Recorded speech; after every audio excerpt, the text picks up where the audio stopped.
Tim, why is it important to have a customer-centric approach? Having a customer-centric approach in terms of a business is really important.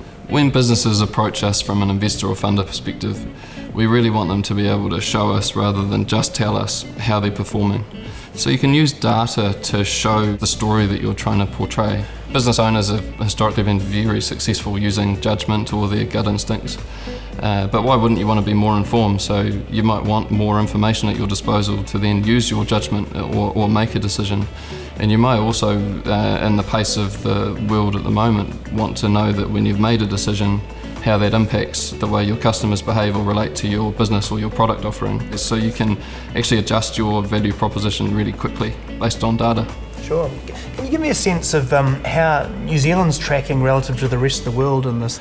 So New Zealand businesses track really well, both in New Zealand and on the international stage. It's quite interesting. New Zealand's known as one of the easiest places to do business, and everything offshore is a whole lot more competitive. And so a lot of businesses in New Zealand operate, as a turn of phrase, a mile wide and an inch deep. So they tend to be quite general in their product offering or service offering. When you go overseas, you have to be a lot more niche. The market's larger, and there might be 12 people doing the same thing that you're doing in New Zealand.